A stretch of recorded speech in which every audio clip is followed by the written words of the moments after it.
আমাদের সবার মনে যে কথাটা ফাল পারে নিত্যদিন, আজকে তার জবাবটা পাইবেন। আমি কেমনে আপনার আমার সবার মনের কথা জানি? আমি খালি আপনার মনের কথা জানি না, আপনিও আমার মনের কথা জানেন। এটা আসলে পুরা জাতির মনের কথা। কি সেটা? এক নাম্বার কথা হইতেছে, ইলেকশন কি আদৌ হবে? 2 নাম্বার, ইলেকশন নিয়ে সবার মনে শঙ্কা কেন? 3 নাম্বার, কারা চায় না ইলেকশন হোক? এই 3 প্রশ্নের জবাব দেওয়ার আগে আমাদের এক লম্বা কাহিনী শুনতে হবে। আশা করি শুনতে খারাপ লাগবে না, কারণ এই কাহিনীর মধ্যে আপনার অনেক প্রশ্নের জবাব আপনি পেয়ে যাবেন। প্রথমে শুরু করি এরশাদ বিরোধী আন্দোলন দিয়া। এরশাদের বিরুদ্ধে আওয়ামী লীগ আর বিএনপি, এই 2 রাজনৈতিক দলের রাজনৈতিক লড়াইয়ের ফলে এরশাদের পতন হয়। মুজিবের বিরুদ্ধে কোনো শক্তিশালী রাজনৈতিক লড়াই রাজনৈতিক দলগুলো গড়ে তুলতে পারেনি। মুজিবের পতন হয় অপ্রচলিত এক শক্তির হাতে। আর ওই পলিটিক্যাল ভ্যাকুয়ামটা পূরণ করার জন্যই বিএনপির মতো একটা দলের জন্ম হয়।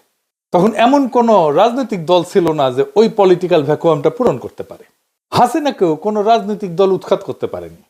এমনকি হাসিনার বিরুদ্ধে কোনো রাজনৈতিক দল লড়াইও তৈরি করতে পারেনি তেমন শক্ত কোনো। হাসিনার পতন হয়েছে রাজনৈতিক দলের বাইরের শক্তির হাতে। এই বাইরের রাজনৈতিক শক্তি শুধু ছাত্ররা না, রাজনৈতিক দলের বাইরের শক্তি অনেকগুলো ছিল, অনেক কয়েকজন দাঁড়ায় গেছিল। এরা কারা কারা? এদের চেনা কঠিন না। এরা এক একটা রাজনৈতিক লড়াইয়ের মধ্যে দিয়ে রাজনৈতিক শক্তি হয়ে উঠছে। আসেন দেখি তারা কারা। হাসিনার আমলে হাসিনার শাসনকে নাড়া দিতে পারছে সত্যিকার অর্থে 4টা আন্দোলন, যে আন্দোলনগুলোতে সাধারণ মানুষ সম্পৃক্ত হয়েছিল। রাজনৈতিক দলগুলো আন্দোলন করছে, জামাত আন্দোলন করছে আগে, বিএনপি আগে আন্দোলন করছে, কিন্তু সাধারণ মানুষ সেটাতে সম্পৃক্ত হয় নাই। জামাতের একটা আন্দোলনেই সাধারণ মানুষ সম্পৃক্ত হয়েছিল, সেটা হইতেছে মাওলানা দেলোয়ার হোসেন সাঈদীর ফাঁসির আদেশ দেওয়ার পরে। কিন্তু সেই আন্দোলনটা খুব বেশি দিন চালাইতে পারেনি তারা। তাহলে এই অরাজনৈতিক শক্তিগুলোর আন্দোলনগুলো কি কি? 1 নাম্বার, হেফাজতের 5ই মের আন্দোলন। 2 নাম্বার, নুরুল হক নুরদের টাইমের সে কোটা সংস্কার আন্দোলন। 3 নাম্বার, নিরাপদ সড়কের আন্দোলন। আর ফাইনালি 2024-এ কোটা আন্দোলন এবং আলটিমেটলি বর্ষা বিপ্লব। এই সব কয়টা আন্দোলনের সর্বশক্তি নিয়ে নেতা থেকে শুরু করে কর্মী সমর্থক পর্যন্ত ছিল জামাত শিবির। বিএনপির নেতারা না থাকলেও কর্মীরা অনেকেই থাকতো, প্রায় সকলেই থাকতো বলা চলে। এই লড়াইগুলোতে নিজেদের তাগিদে তারা যুক্ত হইতো। আর পাশাপাশি একটা ইন্ডিপেন্ডেন্ট সোশ্যাল মিডিয়া ফোর্স তৈরি হয়েছিল, যেটা এখনো এক্সিস্ট করে, এখনো আছে, জিন্দা আছে। এই যে লড়াইগুলোতে জামাতের অংশগ্রহণ, লড়াইগুলোর একটা গুণগত পরিবর্তন করে দিছিল। সেটা হইতেছে রাজনৈতিক লড়াই পরিচালিত হইতেছে ইসলামী রাজনৈতিক চিন্তায় ভর কইরা। বিএনপির কর্মীরা সংখ্যা বাড়াইছে, কিন্তু লড়াইয়ে কোনো কর্তৃত্ব বা বয়ান তৈরি করতে পারে নাই, নেতৃত্বও নিতে পারে নাই। রাজনৈতিক লড়াইয়ের ভাষাও পরিবর্তন হইতে থাকে। স্বাধীনতার বদলে আজাদি শুনি আমরা, বিপ্লব দীর্ঘজীবী হোক এর বদলে শুনি ইনকিলাব জিন্দাবাদ। এমনকি বামপন্থীরাও কারবালা বলে, আমি জাহিলিয়াত বলে। শোষক আর শোষিতের বদলে আমরা ব্যবহার করি জুলুম আর মজলুম। ন্যায়ের বদলে ব্যবহার করি ইনসাফ। গণভবন দখল করাকে বলি আমরা ফতে গণভবন। লড়াইয়ের ভাষা দিয়ে বুঝতে পারবেন কারা লড়াইয়ের মূল শক্তি। এই লড়াইয়ের মূল শক্তি ছিল বাংলাদেশের ইসলামপন্থী রাজনৈতিক শক্তি। বিপুল পরিমাণে মাদ্রাসার ছাত্র শহীদ হয়েছে। হাসিনার সবচেয়ে বড় ভুল হয়েছিল কি জানেন? নিরাপদ সড়ক আন্দোলনকে গুন্ডা দিয়া থামানো। ওই নিরাপদ সড়কের লড়াই যে স্কুল ছাত্ররা করছিল, তারাই 2024-এ বিশ্ববিদ্যালয়ের ছাত্র হয়। এরা আগের অভিজ্ঞতায় জানে কিভাবে হাসিনা দমায় দেয় আন্দোলনকে। তারাও আগের অভিজ্ঞতা কাজে লাগায় জান লড়াইয়ে ফাইট দিল। সারা দেশের মানুষ পাশে দাঁড়াইলো। হাসিনা পলাইলো। বাঙ্গু এলিটেরা, সুশীলেরা দেখলো তার সাম্রাজ্য ঝরঝর করে ভেঙে পড়তেছে, ধ্বংস হয়ে যাইতেছে। আগায় আসলো সেই সিভিল মিলিটারি ব্যুরোক্রেসি। ওয়াকার সাহেব গাড়ি পেটাই দিল, বুড়া চ্যাংড়া সব পলিটিক্যাল লিডারদেরকে ডাইকে নিয়ে গেল। তারা নাচতে নাচতে চলে গেল। একটা সরকার হইল, ইন্টারিম সরকার, যার কাজ হবে শুধু ইলেকশন। ওয়াকার সাহেব বুকে পাথর বেঁধে একটা সরকার উপহার দিল বাংলাদেশকে। বুকের রক্ত দিল সাধারণ মানুষ, যে রক্ত নেওয়ার কাজ করছে ওয়াকারের কমান্ডে থাকা অফিসারও। সেই বিপ্লবোত্তর সরকার তৈরি করে ওয়াকার। কি তামাশা! দেশের মানুষ যে রাষ্ট্রের একটা বদল চাইছিল, সেইটারে কব্বর দেওয়ার চেষ্টা হইলো, মাঠে নামাইলো বুদ্ধিজীবীদেরকে, শুরু হইলো তাদের বিরুদ্ধে আক্রমণ যারা একটা বিপ্লবী সরকার চাইতেছিল। একদিকে ডাক্তার জাহেদ, তাসনিম খলিলের মতো সুশীল, আর একদিকে ওয়াকারের পোত বালকের মতো কুত্তা, বিরানি আলমের মতো মাদার বোর্ডেরা, আর সাথে জুটলো নতি মাগিরা, নাম কইলাম না, আমাদের দাবরানির উপরে রাখলো। অভিযোগ কি? আমরা নির্বাচন চাই না, আমরা কামান চাইছিলাম, প্রফেসর ইউনূস আমাদের পিস্তল দিতেছিল, অন্তত যেন সেইটা পাই, দুধের স্বাদ যেন ঘোলে মিটাইতে পারি, সেইটা করতে চাইছিলাম, সেটাও করতে দেবে না। ডাক্তার জাহেদের কথাগুলো দেখেন, এটা বিপ্লব না, তার মূল কথা ছিল বিপ্লব হইলে তো একটা আমূল পরিবর্তনের পথে আগাইতে হবে, সেটা তারা আগাইতে দেবে না। এদের মূল চিন্তা হইলো একটাই, কি সেটা? সেই চিন্তা হইতেছে আপাতত তো ঠেকানো গেছে, ধ্বংস হওয়া এস্টাবলিশমেন্টটা যা এতদিন ধরে চলছে, কিন্তু শেষ রক্ষা হবে কি? এই লড়াইয়ের মধ্যে দিয়ে বাংলাদেশে ইসলামী একটা শক্তি উত্থিত হয়েছে, এইটারে কেমনে সামলানো যাবে? এরা যদি আবার ভাঙ্গা ফেলে সবকিছু পুরানো কাঠামোকে, তখন শুরু হইল সংস্কার নিয়ে টালবাহানা, সরকারের বৈধতা নিয়ে প্রশ্ন। 31 দফাই নাকি সংস্কার। এই 55 বছর ধরে চলে আসা লুটপাটের বন্দোবস্ত কিভাবে টিকায় রাখা যায়, এই নিয়ে একটা ঐক্য হইল। কার কার ঐক্য হইল? ওয়াকার, বিএনপি আর ওয়াকারের সাথে নিঃশব্দে আওয়ামী লীগ আর ভারতের মধ্যে। আওয়ামী লীগের সাথে বিএনপির ঘুটু আছে, এটা তো বানায় বলতেছি না। আপনার এলাকায় আওয়ামী লীগ কার শেল্টারে আছে দেখেন। এস আলমের ব্যবসা দেখে সালাউদ্দিন সাহেব, এস আলমের গাড়ি সরায় বহিষ্কৃত হয়েছিল যারা, তাদেরকে আবার ফিরায় নেওয়া হয়েছে। তাহলে সামে বহিষ্কার করছিল, এমনি এমনি মিশামিশি হুদাহুদি বহিষ্কার করছিল, দেখানোর জন্য বহিষ্কার করে। যতজনকে বহিষ্কার করছে সবাইকে ফিরে নিছে। আপনি হিসাব করে দেখেন, বিএনপি দেখায় বহিষ্কার করছে, তার কিছুদিন পরে সামে আসতে কইরা তাদেরকে ফিরায় নেয় দলে, সব কয়টারে ফিরায় নিছে।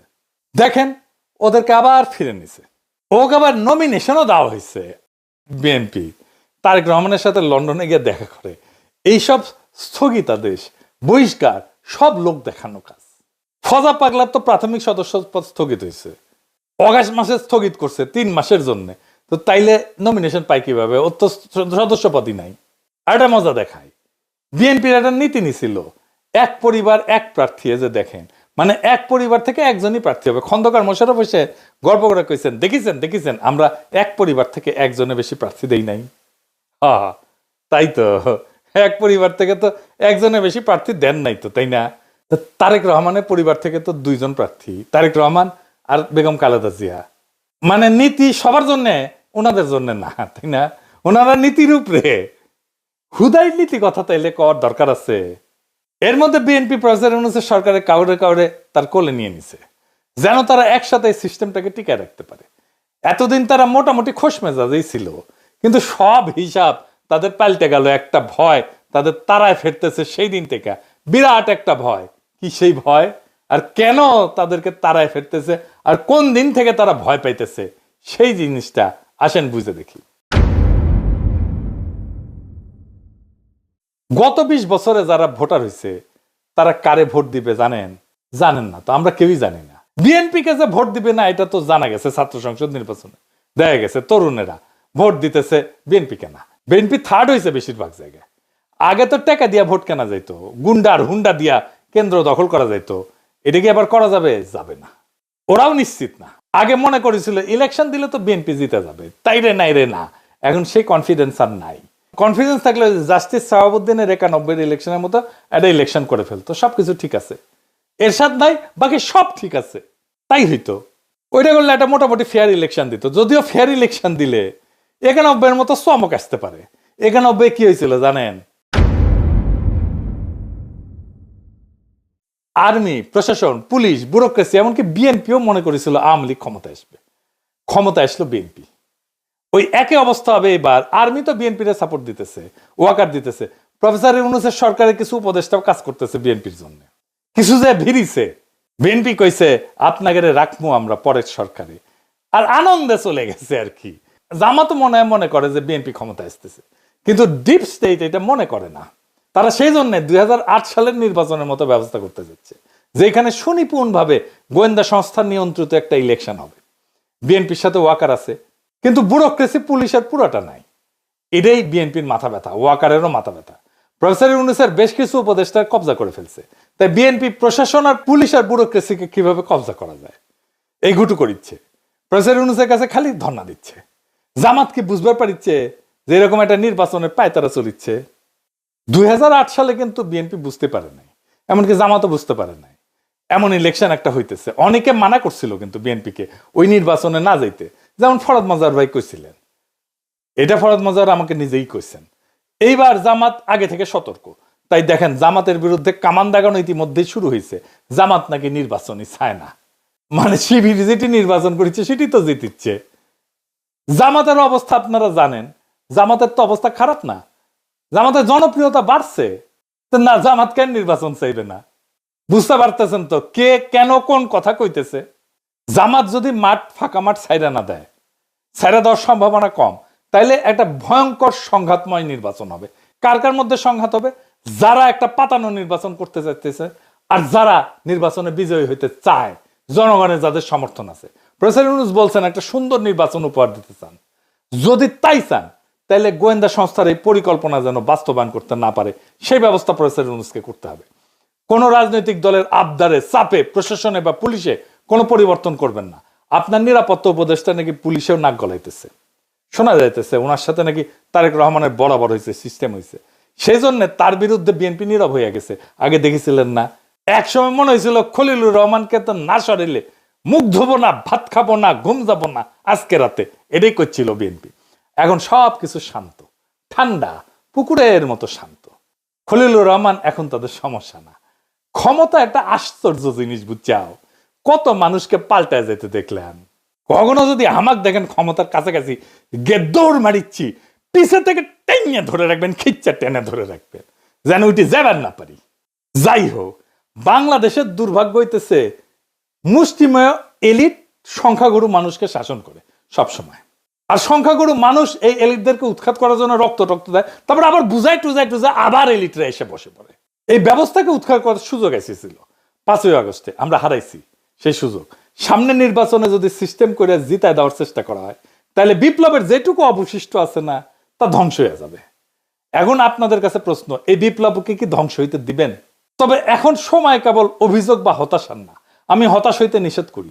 এখন সময় জায়গায় ওঠার, এক হওয়ার আর নিজের ভবিষ্যৎ নিজের হাতে নেওয়ার। এটাই আমাদেরকে রক্ষা করবে। ইতিহাস বলছে যখন জাতি বিভক্ত হয় তখন এই এলিটেরা, শোষকেরা টিকে যায়, কিন্তু যখন মানুষ সচেতন, ঐক্যবদ্ধ, সাহসী হয় তখন কোনো কৃত্রিম শক্তি তাকে দমায় রাখতে পারে না। এই যে যারা যারা এক হয়েছে, আওয়ামী লীগ, ভারত, ওয়াকার, বিএনপি, প্রফেসর ইউনূসের কিছু উপদেষ্টা, এগুলো কৃত্রিম শক্তি। এই শক্তি দমায় রাখতে পারবে না বাংলাদেশের সাধারণ মানুষকে। আমাদের তরুণদের রক্ত, স্কুল কলেজ বিশ্ববিদ্যালয়ের ছাত্রদের আত্মত্যাগ, সাধারণ মানুষের ন্যায়বোধ, তাদের লড়াইয়ের ক্ষমতা, এগুলো নিছক স্মৃতি কথা না, এগুলো ভবিষ্যতের ভিত্তি। এগুলোকে রক্ষা করতে হবে শুধু কথায় না, কর্মে, সততায়, সংগঠনে, তথ্যে, আইনে, নৈতিক প্রতিরোধের মাধ্যমে। এইবার আমাদেরকে ভাবতে হবে আমরা কি কেবল কথা বলবো নাকি বদল আনবো। ভয়, অপপ্রচার আর বিভক্তিকে হারাইতে হইলে লাগবে ধৈর্য, পরিকল্পনা আর সাহস। এখনই সময় সেই সাহস দেখানোর। এই দেশটা আমাদের, এই দেশ এলিটদের না, এই দেশ সংখ্যাগরিষ্ঠ সাধারণ দরিদ্র মানুষের। এই ইতিহাসও আমাদের। যারা রক্ত দিচ্ছে তারা চায় আমরা যেন ভয় না পাই। অন্ধকার যত গভীরই হোক, ভোরের আলো আসবেই যদি আমরা একসাথে থাকি এবং বিশ্বাস করি যে পরিবর্তন কেবল সম্ভব না, পরিবর্তন অপরিহার্য। সামনের ভোটের জন্য তৈরি হন। কাকে ভোট দেবেন সেটা নিয়ে আলাপ হবে, আলাপ করা যাবে, কিন্তু কাকে ভোট দেবেন না সেইটা এখনই ঠিক করে ফেলেন। কাকে ভোট দেবেন না সেটা আমার মুখ ফুটে বলে দেওয়ার দরকার নাই, আপনারা নিজেরাই জানেন। এটাই বিজয়ের প্রথম ধাপ। আমরা এই নির্বাচনে বেহাত বিপ্লবের পুনর্দখল করতে পারবো ইনশাল্লাহ, যদি আমরা এক থাকি, যদি আমাদের কৌশল ঠিক থাকে, যদি আমাদের সাহস, সততা এবং লক্ষ্য স্থির থাকে। ইনকিলাব জিন্দাবাদ।